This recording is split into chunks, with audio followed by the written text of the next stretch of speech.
Oh, Toph, you're so handsome.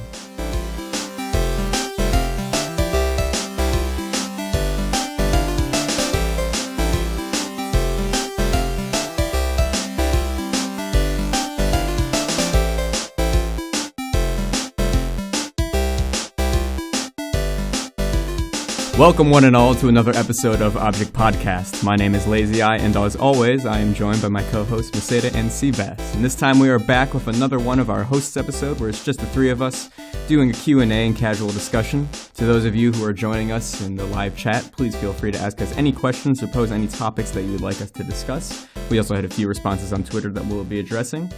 But yeah, hi Meseta, hi Seabass, how are you guys?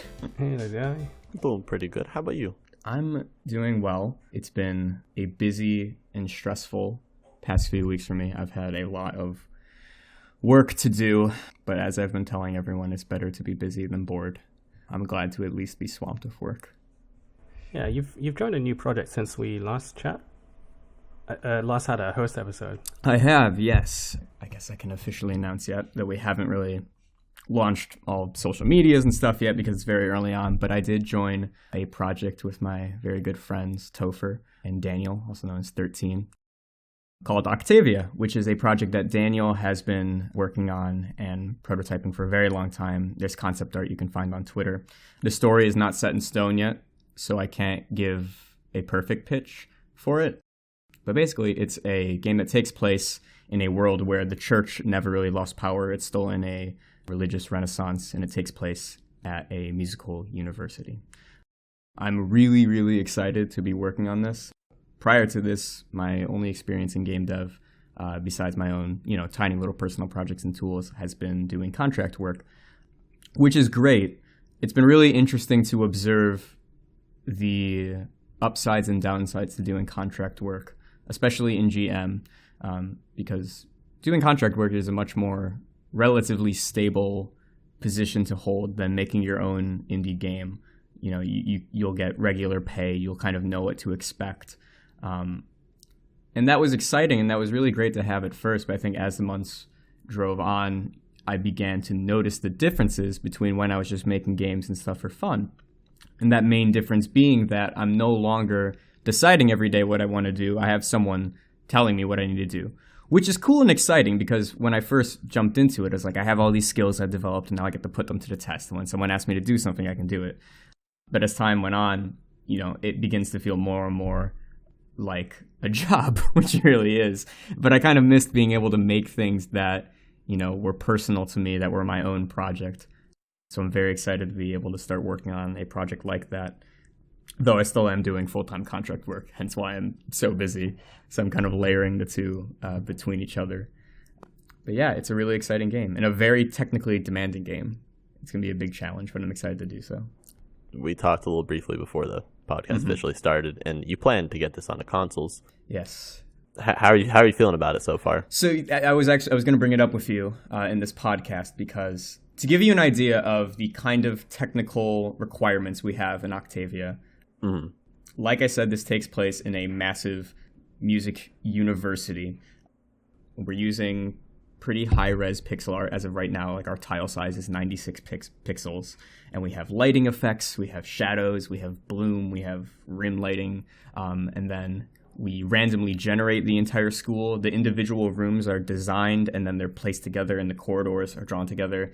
And then on top of that, we have randomly generated students that all follow daily routines and paths, and they have personalities and friends and relationships, and you can talk to them. It's a massive game.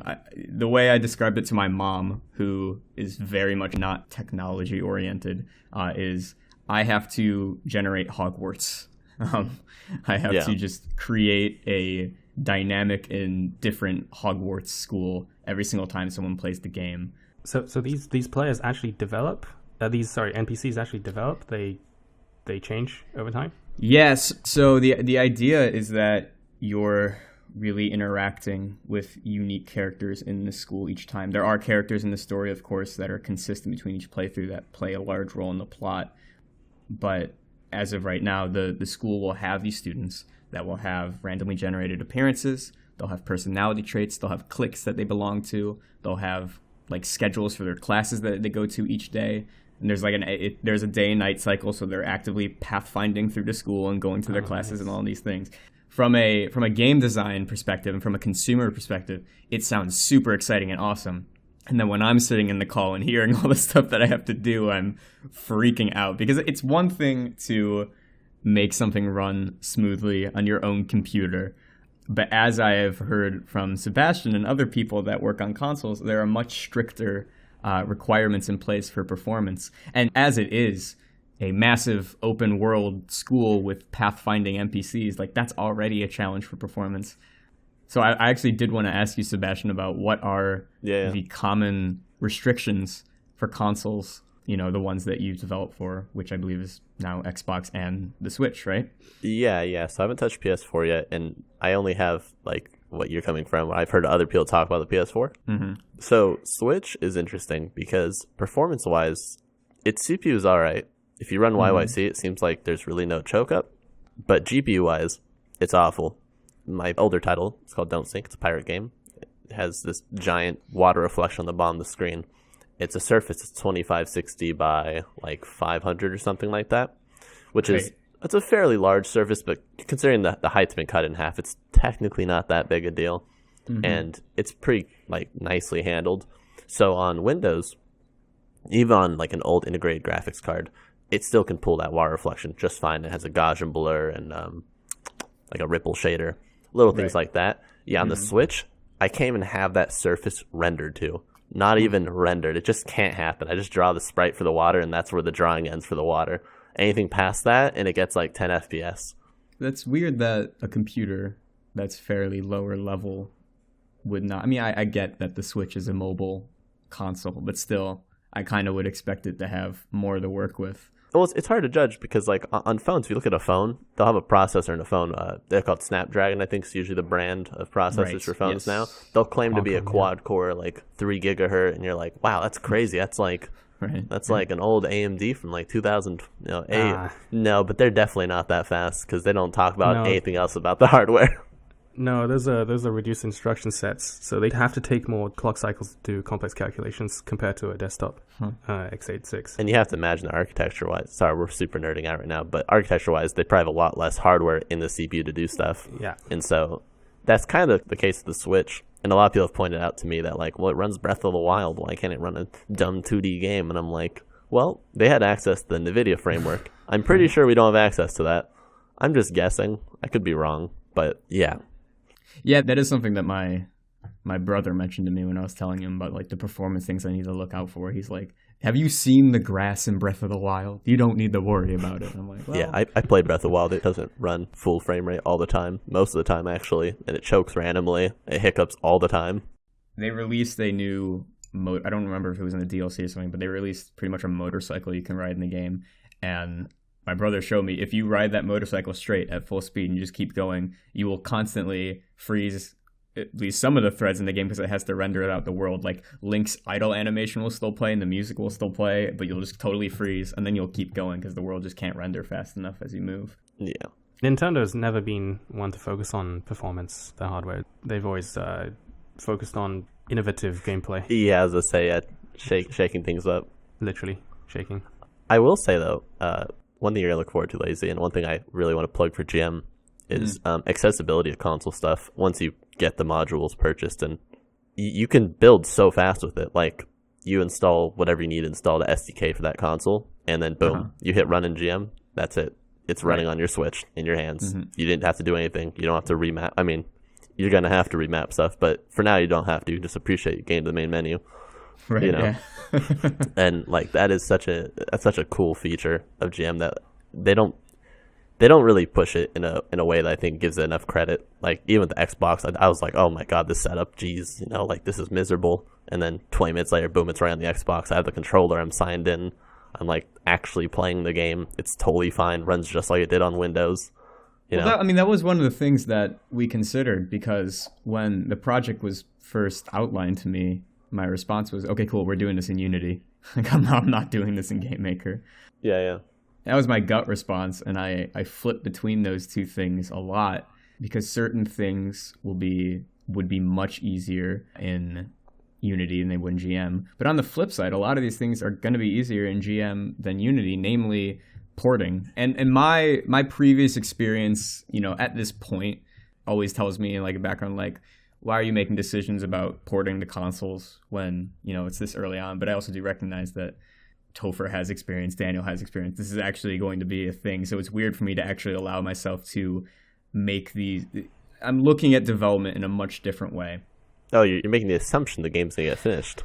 Right, you're building the.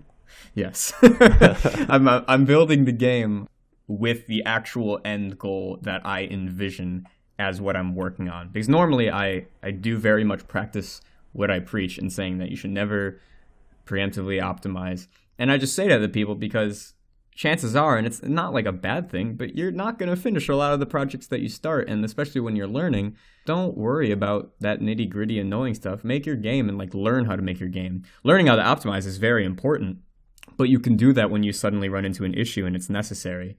And people often get very confused. I still don't know very well about exactly what's expensive and what's not. Although a tip for people, because I'm surprised by how many people don't know that GM has this tool, and it's amazing, is if you play your game in debug mode and then you go to the tab at the bottom that says Other, you can hit Start Profiling, and it will outline not only just your code, but also the engine code that's running, exactly how long every single call is taking. Like you can see, like I call shader set 4 times and it costs 0.01 milliseconds, like all the way down to that level. So if you want to learn about how to optimize stuff, that's very helpful. And that's been helping me a lot because I've been trying to make this game as performant as possible from the beginning. With every single system that I'm building, I'm trying to just make it cost nothing. Like my goal is to have everything cost me nothing so I can leave all the room for pathfinding the NPCs, because I personally don't know anything about pathfinding and I'm going to have to learn, and I know it's expensive. I find this to be a really fun topic because the stereotype really excited teenager that's making his open world MMO and spends the first 3 weeks optimizing his rendering that everyone's already done 100 times before. Yeah. It's funny because we make fun of those people in the professional side of things, but at the same time, when you get far enough into professional, like you have to actually behave that way. It's crazy. Like, yeah. I've taken no compromises on performance, like start to finish my latest project. Like I've had Topher, be like, why do we have to do it this way? And I explain, I'm like, you don't understand. I don't know how much overhead we have, and I don't want to find out. So I'm just going to work really hard from the beginning not to have problems. And now we're like scraping in. Topher has told me about your differences in how you approach things, that you're very performance oriented and you make decisions based on that, but Topher refuses to take no for an answer. It's like he wants something and you'll say like, oh, we can't do it. He's like, no, I refuse that. It's gonna happen. We'll find a middle ground. Yeah, I mean, good teams compromise like that. If everyone agreed, you might go somewhere you didn't think about. Yeah, the point is landing in the middle. You shouldn't compromise graphics or performance. The idea is you want to land somewhere in the middle where the performance is enough that no one has problems. Like, you don't need 3000 FPS on your Switch. No one cares. Well, that's my thing, because like my favorite part of like the moments I'm happiest as a programmer, as a game developer, is when I'm solving problems, is when I come up with like a really clever solution. I actually have in my notes app on my phone, I have, I think, 3 notes that are just scribblings of when I go to bed and then I suddenly think of how to fix whatever I was working on. Like I find the solution and I want to like get out of bed and go do it, but I instead just write it down. And then when I wake up, I read it and it makes no sense whatsoever every single time. Yeah. Let me find one. It said, No, I swear the brain tricks you into thinking that it makes sense. You're talking nonsense. oh, and it's complete garbage. I said, when switch cell vertex buffer the static. What? I've never even used vertex buffers. I don't even know why I wrote that or what I was saying. I mean, you could use vertex buffers actually for what you're doing. Well, I was thinking about the rendering of each room. I had to have a call with Ariak, which, if you guys are not familiar with, is a very proficient programmer in the GameMaker community who released a tech blog on Yo-Yo Games' website called 2.5D Z tilting. Z tilting, where basically you kind of hack GameMaker, quote unquote hack GameMaker, to use the alpha channel of sprites as a fake Z position, like in a 3D space, to do your depth sorting. he's just my go-to guy to talk about anything for depth. And we had to talk for an hour and a half before we found a solution that would work for Octavia. But thankfully, it runs very fast. Without the current lighting stuff that I've added, it's still at like 7,000 FPS. And then even with the shadows and the lighting and the bloom and the rim casting I've added now, it's still at a good 4,000. Yeah, it's very impressive. You should check out lazyeye's Twitter with the... Actually, I haven't tweeted any of the Octavia stuff. I will tweet soon. I'm very much, even though I'm a programmer and I have no experience in marketing, I'm very interested in how other people do marketing and how they approach it. And the loose goal, and I don't know if I should technically be saying this, there's nothing set in stone yet, but we're thinking about doing a Kickstarter eventually for Octavia. And so I'm very much thinking ahead about how we're going to do it and everything. And I very much want to do a very coordinated launch on Twitter and do as much as we can to make it as legitimate of a Kickstarter as possible. Like, it's my dream to have a Kickstarter where we actually have like pins and shirts and all that stuff. I don't want to do a small one. Can I offer my advice on marketing, actually? I was going to ask you about it because I know you have experience in that area, yeah. All right, well, first off, I'm terrible at marketing because I'm not a marketer. I do programming. But someone asked me about this the other day, and they're like, well, how you made it to consoles? Obviously, you're doing something. And I'm like, all right. So the only takeaway I have is that I've worked consistently at sharing what I'm working on, and I think that's the mistake a lot of devs make, is that they'll post something every 4 months. Like, if I look at your timeline, and the last tweet you had was in February of 2017, I'm not going to follow you. Obviously, you just have nothing to give to the world, from my perspective. That's the biggest thing for me is when I look at a Kickstarter that's doing really well, the one difference that I always see is that, their Kickstarter wasn't like the announcement of the project. At that point, due to all of like the Twitter they've been running, the Discord community they've run, and all of it, like they already have like a fan base for the game. Like the Kickstarter is like the moment they've all been waiting for. The fans are already ready to back it, because all your marketing and all your convincing of people that they want this game doesn't need to happen within that Kickstarter. That's just time for them to, find the time to donate. Yeah. So I very much want to create a Twitter for the game and create a Discord for the game and consistently pump out content on social media to make as much of a buzz about the game as I can. But that's still further down the line. Yeah, you also don't want to market too early. That's another key thing. Oh, God. The prototypes I've seen on Twitter that make me not want to play your game. That's why I'm not posting anything right now. I have 0 player animations. I have just flat colors as my background. The lighting stuff looks cool when you zoom in on it, but that's about it so far. Yeah. But I'm really excited. It's a very beautiful game, which I'm excited about. Daniel, who's at 13 or something on Twitter. I don't know. We'll put it in the description. I think it's I am 13. I am 13 underscores. with underscores. Yeah, that's what it is. Yeah. He makes beautiful pixel art, so I'm really excited to work with him. He's a very good artist. Yeah. Meseta, share with us the life of Meseta, the background guy that does all the audio editing and never gets credit for it. Oh yeah. Haven't been up to much in terms of game dev. Busy time, but vaguely planning away at this MMO in the background. I was going to ask about that. That I will get around to making. A lot of people come into the Discord or just game making in general and say, I'm going to build an MMO RPG. The typical pitch that we always hear, people that don't understand the scope of games and things. And then as you get more experience, you begin to scope down and down and down. And meanwhile, we have Meseta, who's like, I want to build an MMO in GameMaker. And it's way more intriguing to hear because it actually holds a little weight. Like, I do believe you could do it. So for the members of the audience that do want to build an MMO RPG in GameMaker, Meseta, what are those steps? What is the rough outline of what goes into something like that? So I should mention my background. I come from building high throughput data processing pipelines for satellite data. What? So wait. What does that mean? I don't even know what that means. So satellite images are massive. They're like hundreds of megs each, and you can get thousands of these every day. Right. And so in my previous work, I built these high throughput pipelines that run in data centers that would grab these massive satellite scenes and process them, run various image detection and machine learning on them to produce useful data for farmers effectively.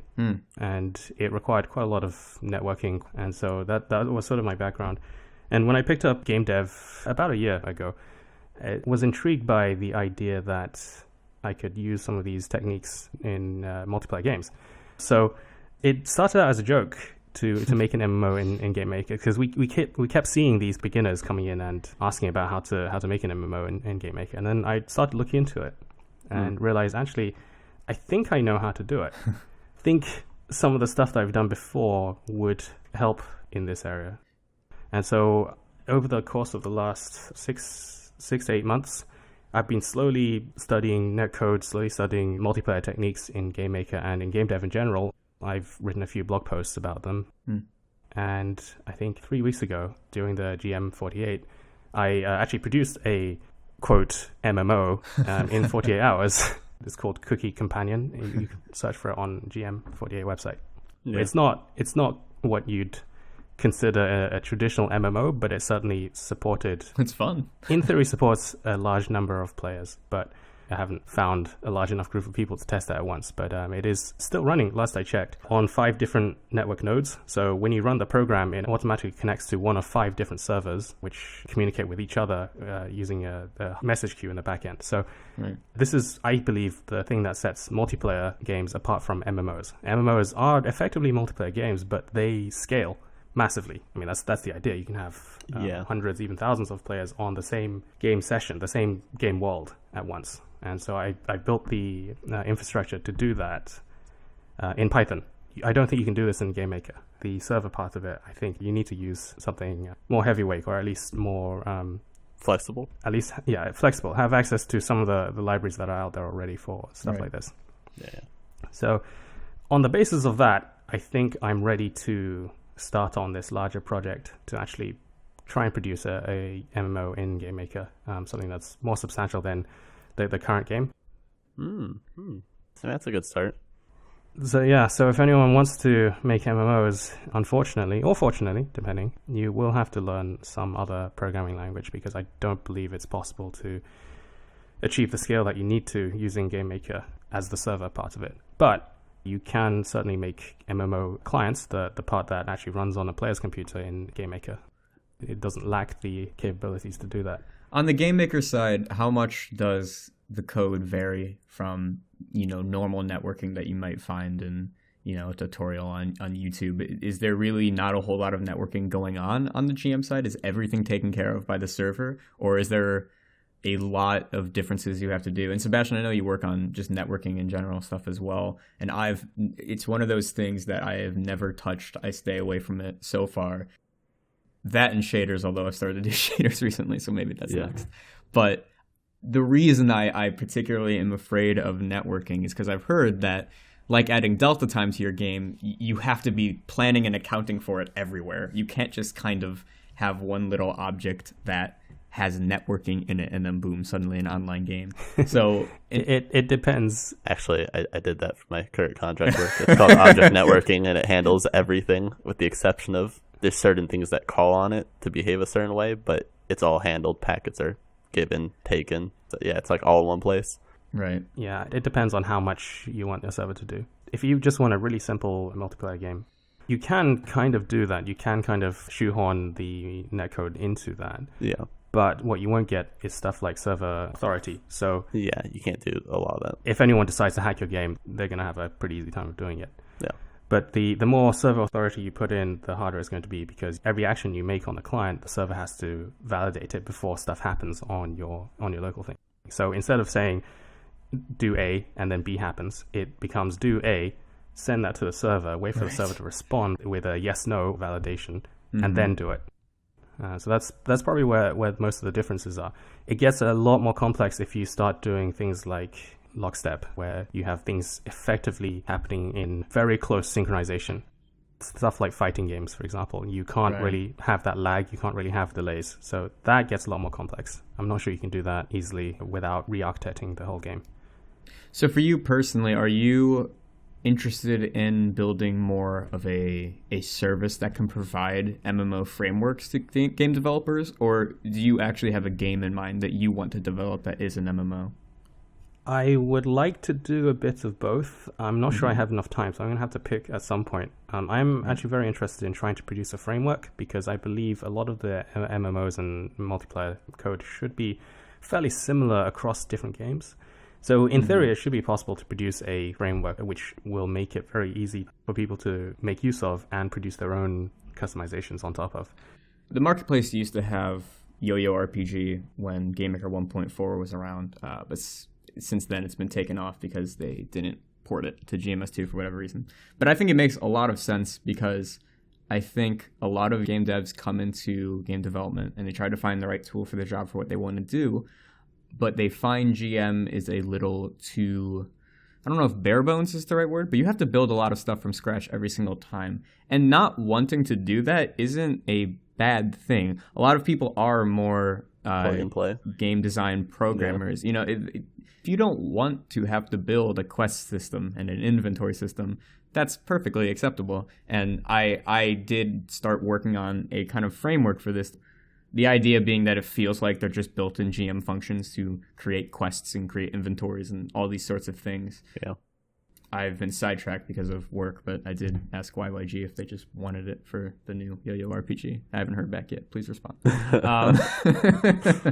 But I think a similar thing for MMOs would be really interesting because there has to be so many people out there who are absolutely qualified and interesting game developers who have a story to tell and a game to make, but just the barrier of entry for what they want to do is a little high because the way I see it is you're caught between RPG Maker and GameMaker. RPG Maker will make it easy, but you have very little freedom, although I've heard they've changed things recently. I mean, and it's a they little... have scripting. If you've seen the game Lisa, there's scripting. definitely a lot you can do with it, but it's just... Lisa was made in RPG Maker? Apparently. Wow. My only point here is, like, I think we're as blind to it as people are blinded what GM's capable of. Like, you can take... Sure. The Absolutely. problem with RPG Maker is it locks into, like, a system. That's what I'm saying, right. It puts you into a single way of doing things that might be a little too restrictive for what you're trying to do. And then whereas the next step might be GameMaker, you have that freedom now, but you're losing some of the built-in stuff that will guide you through the process. So that's why I think it'd be really cool to let people work in the engine that has all that freedom, but give them a framework to work with that will let them make games like that. And similarly, an MMO framework. I'd be really interested to see what comes out of that if we start seeing a bunch of MMOs pop up around Showcase. That was why I was really excited when I saw you're working on a RPG framework, because that's the thing that was holding me back was I can't work on the MMO framework until I have the RPG framework. So hopefully one day we can take your RPG framework and then I can start building the MMO part of that around that system. Yeah, I should finish it. It's like 75% done. I got into a classic thing where I started writing the documentation for it, and there's this really great service called Doxify, which just turns Markdown into these beautiful websites for documentation. And I just got way too distracted. I was like, "Oh, this is so cool!" And I just spent like 2 days writing documentation, and then my work got caught back up to me. I was like, "Oh, well, gotta go back to work." So I didn't actually finish it, but I want to, and certainly it would be really cool to have an MMO aspect to it as well. All right, so we have a few Twitter questions that we'll probably move into now. We have one question that comes from Phoenix, who asks, my question to Seabass, mostly because he has had the experience. Could you run us through the process of submitting a game to Steam? How is it different from itch? And how should one consider publishing to Steam over itch, in your opinion? All right, I got you. So, itch is great if you don't want to make money. We've had a few people come on here and share their numbers. We had that conversation last time. Yeah. Basically, if you were going to make $100,000 on Steam, you're going to make like 1,000 on itch, maybe, if you're lucky.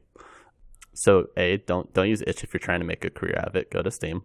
And Steam's process is very similar to itch at this point. There's really no restrictions. There's actually a lot of like not child-friendly games that end up on Steam. I'll say it that way.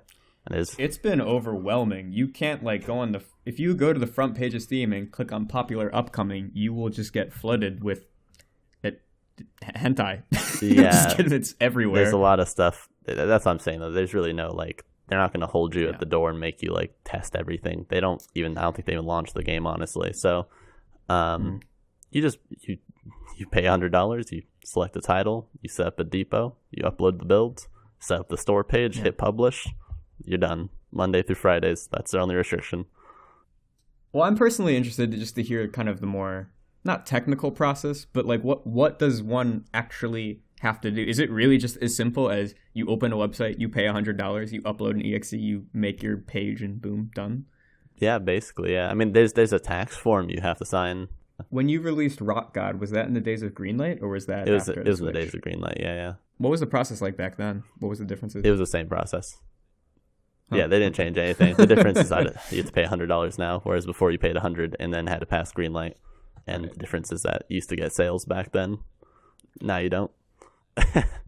I mean, not without marketing. I would say some of the benefits of itch is that itch is just a fantastic platform, and the people that run it are really great.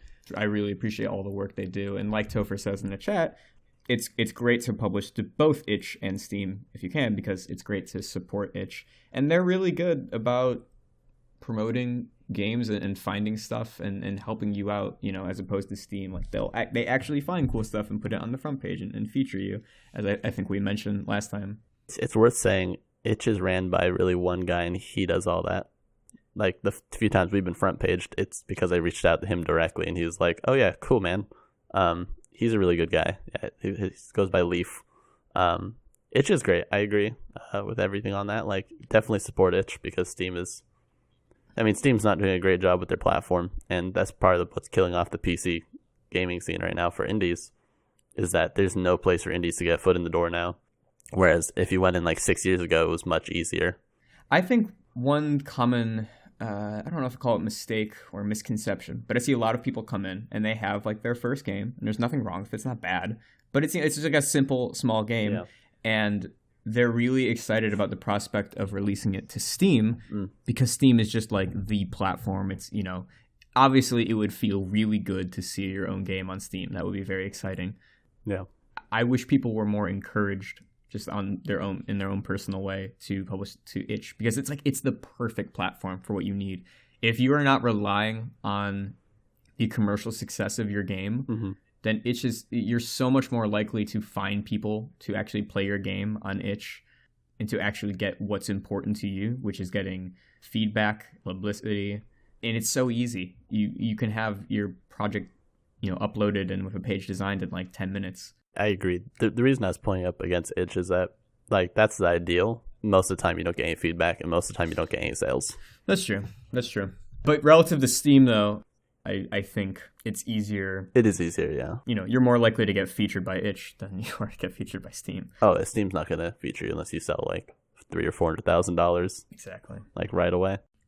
Cora asks, actual question, given the up-and-coming nature of Discord, have any of you considered looking into selling your games on Discord store and using its API services?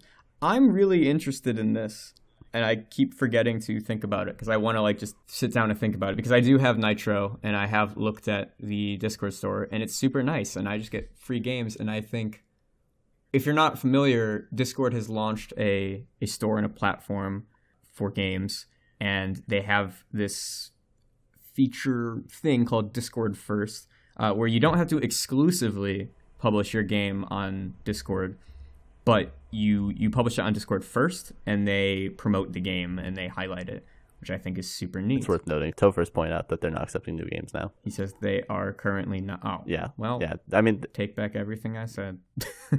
they grabbed the specific few for a reason. I mean, like Bad North, I think, is one of them. It's exclusive. Yeah, it looked good. That's a shame that they're not taking new games. I was hoping they would keep that open, because I would totally consider that. I think it's a really cool idea to be able to have exclusive for like a week, you know? You think they're focusing on indies, or are they trying to get more AAA? And just open the store here. It seems like they are. I think they're going for AAA indie. Yeah, like the bigger indie games. So you have, well, isn't Bad North? Bad North hasn't come out. It just came out, but it's exclusive to Discord, I believe, and Steam. Oh, okay. Right. I do want to comment on the way Discord is doing stuff, though. From my experience, the platforms that have the most gatekeeping are making the most money.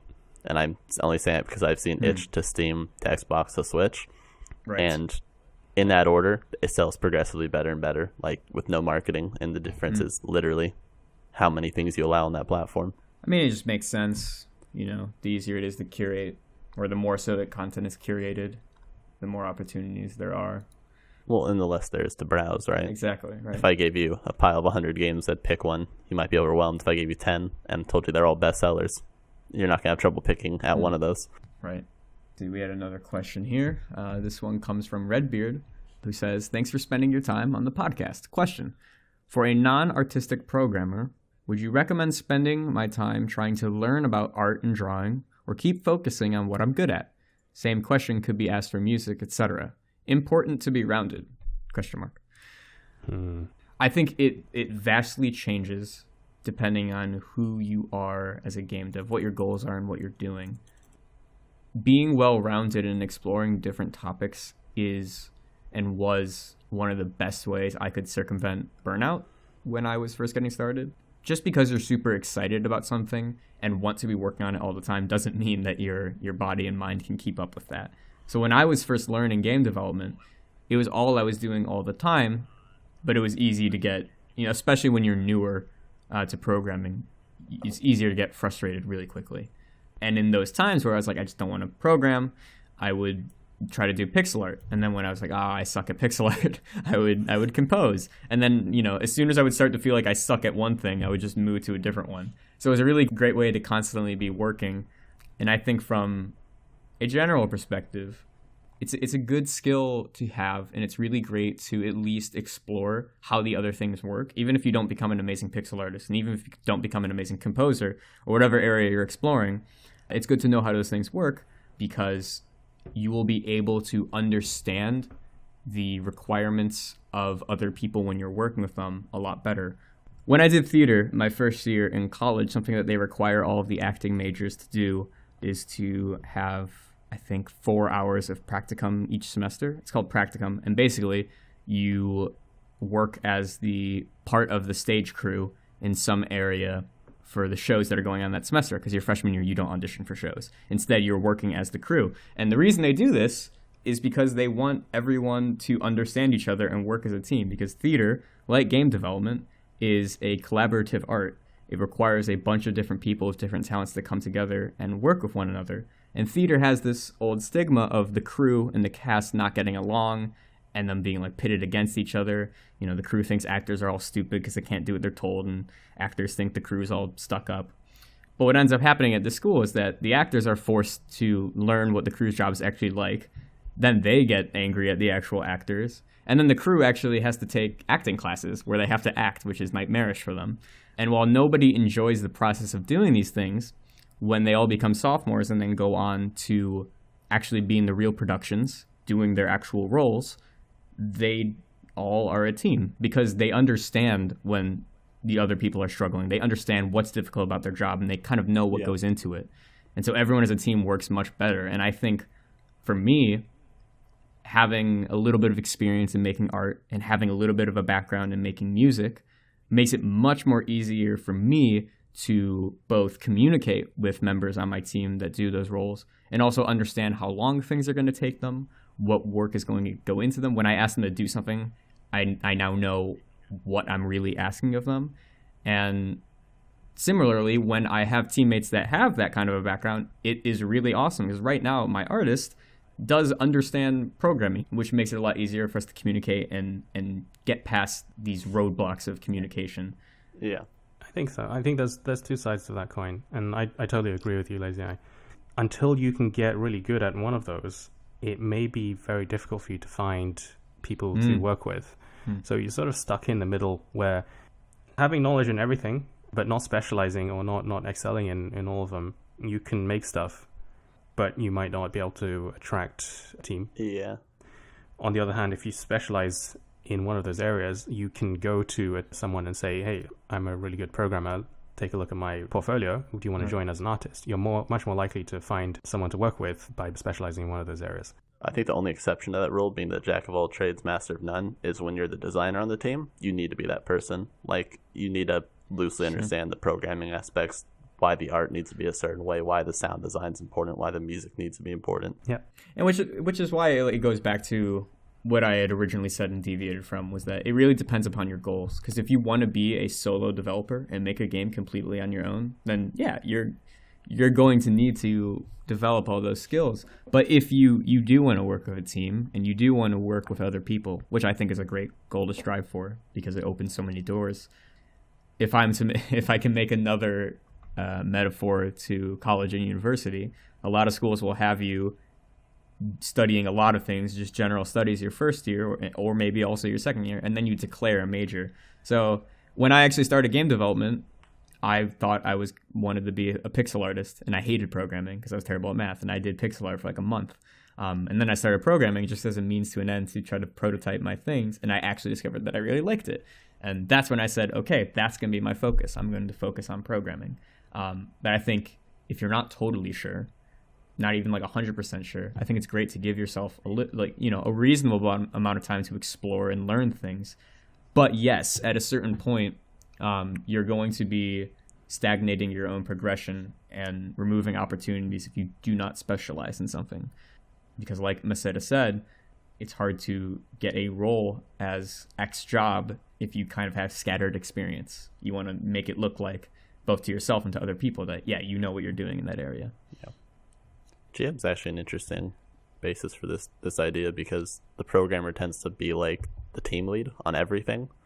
And so if you're actually a good programmer in GM, you know about every aspect of game development, like, pretty well. You might not be able to, like I'm a terrible artist, I can't draw anything, but I 100% understand, like, how color can pull the eye to a part of the screen, or why, animation should be slow, or have a flash frame here. Like, even though I've never actually done art, and I'm terrible at the art I've attempted, I guess. But right, it's like being able to recognize and know where you need something in the art department to be done. Like when I'm making like the lighting for Octavia, for example, I can tell like this shadow color is really bad. Like I know this is a boring color and we can have a more interesting one. I don't know what color to select, but I know at least that we need that, and that needs to be a thing. See, I find that really interesting, because I've talked to other programmers that like worked in like Unity and stuff, or just generally on Twitter. You can tell they're just completely different. Like they know a lot more about programming, but they only know about programming. I suppose the GM48 and other game jams that focus on GM is pretty good for that, because a lot of people enter as solo devs, and they end up having to do every part of the game: graphics, sound, and gameplay. I don't know if we've really specifically talked on the subject before, but I know that, at least a good percentage of our viewers are newer, and, one of the most common questions is, how do you learn? How did you learn? How can I learn?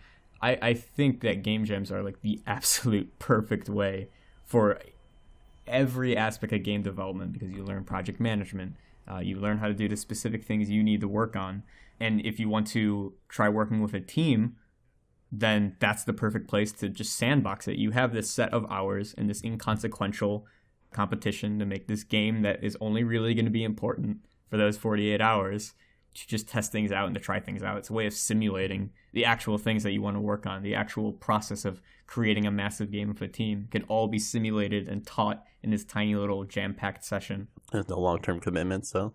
Yeah. Slipstream asked in the chat what other game jams are catered to GM. I believe GM48 and the GMC jam are the two jams that are centered around GameMaker. There's a few others that are linked to the community. The Jamcraft, I think, started by Matharu. Yep. Yeah, if you go in the GM forums, it's forums.yoyogames.com. They have a whole section in there, and there's someone running a jam every other day, it seems. So there's also websites that just have like a calendar of like every jam going on. You really can't go wrong. It's good to join a jam that interests you and that seems like it's well run and everything, but really you just need the incentive and the rules set in place for you have to create a game in this amount of time. Those restrictions help you a lot. Yeah. Definitely check out the GM48, because we have a really good community here, and you really feel the energy when you're participating in GM48 and everyone else around you is also struggling the same. Yeah, it does feel like a group activity, because you're all suffering, but you're suffering together. Lazy, talk about what's the direction of this podcast, because yes, we've had a lot of people ask about it and like make suggestions. You read my mind.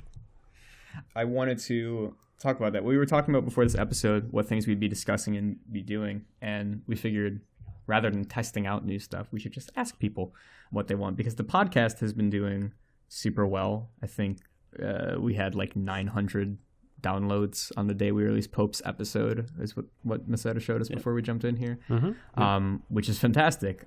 And we also just recently got over 500 followers on Twitter. So we're growing, which is really exciting. And our original vision for the podcast was to create both a platform to promote and share the incredible members of this community, hence what I say every time we do the intro, a show featuring members of the GameMaker community, but also to kind of fill this gap of content, just digestible media and content for people in the GameMaker community to have. This leads me on a quick tangent. As Pope mentioned in the last episode of our podcast, he was going to be releasing a new video to his channel to start the new chapter of all of his YouTube and online GameMaker media. He also launched his Patreon, and the video itself was fantastic, and it was edited and scripted and just performed in a very different way than any GameMaker video I've seen, and it was really entertaining. It made me laugh, and that's exciting to me because that's like a new type of media for GameMaker developers rather than just tutorials and just the occasional tech write-up. So for me, one of the things I was excited about with the podcast was creating a way to just create content for people to listen to and just media. And I don't know if you guys want to chime in on other goals or if that sums it up for you. I agree with all that. Yeah, do you feel like, are we going to lean more on guests? I mean, this is the second host episode out of, what have we done, like 8 episodes now, I think? Yep. Really? 8? Oh my God. Yeah. It's 0 indexed. Yeah, so that's the thing. Like, those goals that I listed out are pretty open-ended. You know, they don't go into the specifics of exactly what we're doing. You know, we've considered stuff like scheduled segments, or we thought about having just the hosts on for, you know, X number of minutes and then bringing in the guests and stuff like that. Reading out source code. Doing dramatic readings of source code might be my favorite idea we've ever had.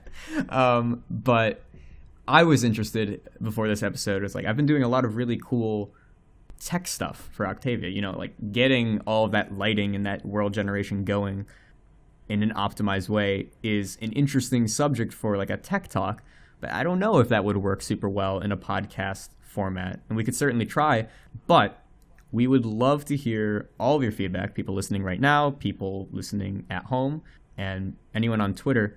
What kind of content do you want to see out of Object Podcast? Have you been happy with just hearing guests and the hosts? Would you want to hear more tech talks? Do you want to hear more stuff that could teach you new things? Really what we have is we have this platform that is, you know, run by us. It's getting a great community, and it's based around a fantastic community. And what we do with it can change. So whatever you guys want specifically, let us know, and we're always happy to try out new things. So we figured we'd ask you guys here rather than me just do a long tech talk and have everyone die of boredom. Save that one episode that has one play. Oof. Yeah, I'd be interested to actually run a survey to our audience just to get an idea of who our demographics are. If we have mainly new users to game making, is it more professionals? You're fearful of our demographics? I'm fearful of doing anything like different than we've been doing because like I feel like we're still in the job interview phase. Like one wrong episode and we're gonna shoot the audience in the kneecaps, and I don't want to. I feel like we've been. I'm feeling pretty just normal and routine about it at this point. I think the fact that I can look us up on like any streaming service and just see us there really makes it feel professional. Oh yeah, we're on Spotify. Yes. Yeah, if it's not clear, we are available on Spotify as well as iTunes and Google Music and all those other things. But I know a lot of people are using Spotify these days. Yeah, just you can type Object Podcast. That's it. Just type that. It's right there every episode. And Meseta does a great job with editing and all that. So they're like pretty premium. And also, if there is topics that you want to like have like an episode dedicated to designing games for X, we could totally do an episode that's catered around that idea and maybe find a guest that's relevant for it and all that kind of stuff. So bottom line is, let us know what you want out of the podcast. Let us know what you've thought so far. You can hit us up on Twitter, in the Discord, wherever. And maybe also we'll run a poll of some kind at some point. And if we do that, you can find it in the Discord and on our Twitter at @object_podcast. Definitely go follow it.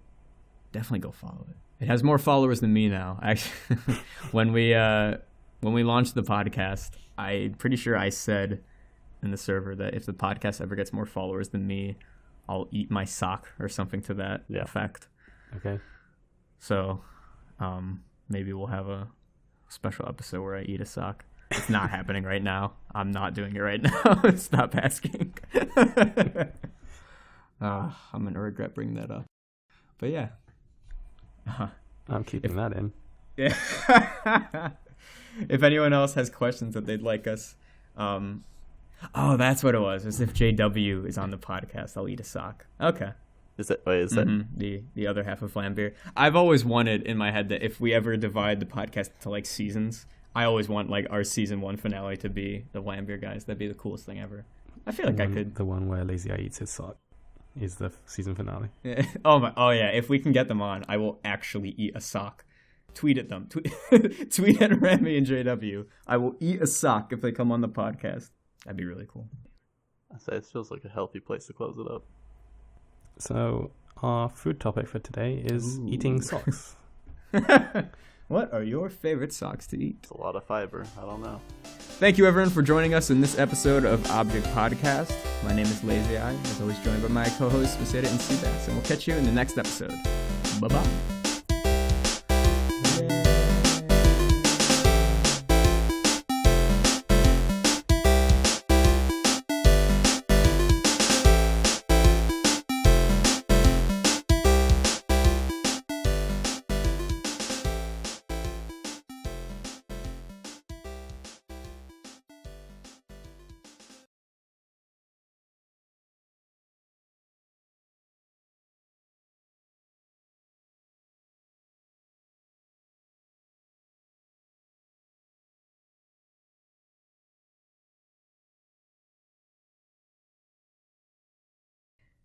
Yeah, like I want to eat a sock on my terms. Like it would be like a baby sock, like freshly purchased. I'm not eating like an athletic sock from my like closet.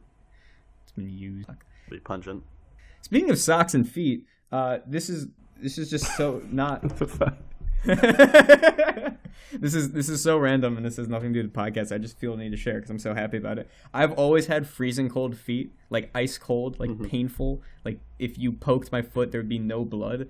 And it's been the worst thing. And then on Amazon, I splurged and I bought an electric blanket for your feet. It's like a little sleeping bag you can tuck your feet into. And I've never been so happy in my entire life. It is the most pleasant thing I have ever experienced, and it's incredible. And that's really all there was to that story. Just my feet are warm and it feels amazing. I'll link it in the chat, sure. Very cool. Very cool. Sure. That's the link in the description of the podcast. Put it in the description of the podcast. Lazyeye's feet warmer. There we go. All right.